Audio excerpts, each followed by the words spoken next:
நேற்று ஒரு பொம்புல புள்ள சூசைட் பண்ணி கொண்டவா, ஒரு பொம்புல புள்ள. மேலான கண்ணியமான சகோதரர்களே, கவலையான செய்திகள் டெய்லி கேட்டுக்கொண்டு, சந்தோஷமான செய்தி அல்ல காதுக்கு கேட்குது. எங்களுக்கு வர மெசேஜ்கள்ல பாக்குற செய்திகள்ல சந்தோஷமான செய்தி மிச்சம் குறவு, கவலையான செய்திகள். இன்றைக்கு நிலைமை, பிள்ளைகளோட நிலைமையை பத்தி யோசிங்க, குடும்ப வாழ்க்கையை பத்தி யோசிச்சு பாருங்க.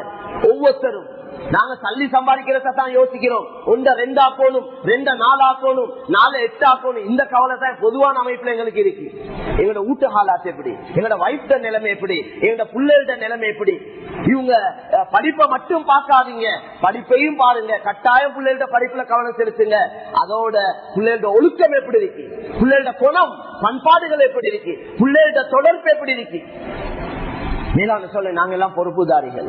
எங்களோட பொறுப்புகளை பத்தி அல்லாஹ் கியாமத்துல கேட்க போறான். அல்லாஹ்க்கு நானும் நீங்களும் பதில் சொல்லியே ஆகணும். தப்பேல அங்க இங்க சம்திங் கொடுத்து வேண்டியதை செய்யணும், வேண்டிய இடத்துல வேண்டிய வேலை செய்யணும். பொதுவா எல்லாரும் சொல்ற கருத்து தான், எல்லாருக்கும் தெரிஞ்ச விஷயம் தான், புதிய ஒரு கருத்து உண்டு அல்ல இது. ஆனா ஆகிரத்துல என்ன செய்ய போறோம், யாரை பிடிச்சு என்ன செய்யணும். அதனால்தான் குர்ஆன்ல அல்லாஹ் சொல்றான், யாரையும் எதிர்பார்த்து கொண்டு வரவான. வாப்பாட உதவி மவனுக்கு கிடைக்காது, மவன் உதவி வாப்பாக்கு கிடைக்காது. லா யஜ்ஸி வாலிதுன் அன் வலதிஹி வலா மௌலூதுன் ஹுவ ஜாஸின் அன் வாலிதிஹி ஷைஆ. வாப்பா மகனுக்கு உதவி செய்ய மாட்டார், மகன் வாப்பாக்கு உதவி செய்ய மாட்டார். ஒரு நன்மை தர மாட்டார் மகன் வாப்பாக்கு. ஹதீஸ்ல ரொம்ப தெளிவா வந்திருக்கு. ஒரு வாப்பா வந்து சொல்வாரா மகன் கிட்ட, மகனே எனக்கு சொர்க்கம் போறதுக்கு 2 நன்மை தேவை. நான் உனக்காக எவ்வளவு கஷ்டப்பட்டு இருக்கிறேன், உனக்கு தெரியும். எனக்கு இன்றைக்கு ஒரு உதவி தேவை. 2 நன்மை தந்தா என்ற மீசான் நன்மையுடைய தட்டு பாரமாவிடும். இப்ப சரியா இருக்கி, 2 நன்மை தேவை, 1 நன்மை தேவை.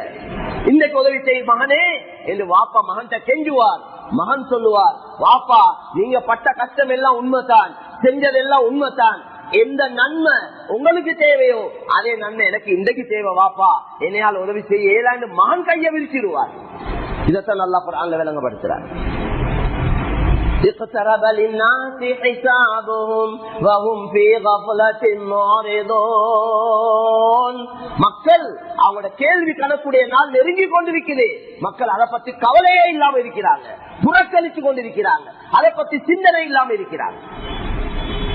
அல்லாஹ் எங்களை மன்னிக்கணும். மேலான சகோதரர்களே, புள்ளைகளோட விஷயத்துல கவனம் செலுத்தணும். முக்கியமான விஷயம். இன்றைக்கு புள்ளைகள் வாப்பாக்கு தெரியா, புள்ள வாப்பா நினைச்சு கொண்டிருக்கிறார் நல்ல புள்ள, என்ற புள்ள படிக்க போகுது, கிளாஸ் போகுது. புள்ளைகள் தவறான தொடர்பு, மாற்றமான தொடர்புகள். எங்கட பொம்புல புள்ளைகள் இன்றைக்கு போறது அந்நியவங்களோட, எங்கடவங்களோட போறது இல்லை, மக்கியவங்களோட தான் போறாங்க. இதை யாராவது ஏதாவது சொல்லி கொடுத்தா அவங்களோட பிரச்சனை படுத்துறாங்க. என்ன எங்கட புள்ளைய பத்தி நீங்க அப்படி பேசுறீங்க, இப்படி பேசுறீங்க, எங்கட புள்ள எவ்வளவு நல்ல புள்ள, கொஞ்சம் தேடி பாக்குற இல்ல, அவரோட கொதிச்சு எழும்புறாங்க. நிலைமை மிச்சம் பயங்கரம், சொல்லி முடிக்கலாம். மேலான சோழர்களே, நிலைமை மோசம். அதனால புள்ளையில அல்லாஹ் தான் கிஃப்டா தாரான். குர்ஆன்ல சொல்றான், யஹபு லிமன் யஷாஉ இனாஸா வ யஹபு லிமன் யஷாஉ ذுகூர். நாங்க யாருக்கு நாடுறோமோ அவங்களுக்கு பொம்புல புள்ளையில கிஃப்டா கொடுக்கிறோம். அல்லாஹ்வோட கிஃப்ட் இது. நாங்க யாருக்கு நாடுறோமோ ஆம்பளை புள்ளையில கிஃப்டா கொடுக்கிறோம். 5 புள்ள 5 மாம்புல, 5 புள்ள 5 பொம்புல, 5ஐயும் பொம்புலையாக கொடுத்தது அல்லாஹ், 5ஐயும் ஆம்பளையாக கொடுத்தது அல்லாஹ். யாருக்கு நாடுறோமோ ஆம்பளை பிள்ளையும் பொம்பளை பிள்ளையும் கலந்தும் கொடுக்கிறோம். நாங்க யாருக்கு நாடுறோமோ பிள்ளைல கொடுக்காமலும் இருக்கிறோம். வசதியுள்ள மக்கள் கோடி கணக்கு செலவழிக்கிறாங்க ஒரு பிள்ளைய பெற்றுக்கொள்ள. எங்கட கெட்டுத்தனத்துல இல்ல, அல்லாஹ் தங்க வச்ச புள்ள தங்கும், இல்லைன்னா ஒன்றும் செய்யலாம். புகாரி ஷரீஃப்ல ஹதீஸ் வந்திருக்கு, பூம்ல ஒரு மலக்கு அல்லாஹ் வச்சிருக்கிறார், பூம்ல ஒரு மலக்கு இருக்கிறார்.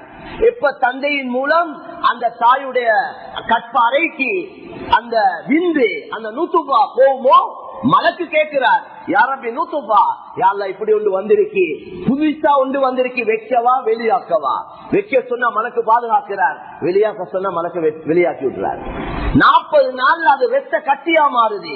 மலக்கு கேட்கிறார், யா ரப்பி அலகா, ஒரு ரத்த கட்டி ஒன்று உண்டாவிருக்கிறது, வைக்கவா வெளியாக்கவா?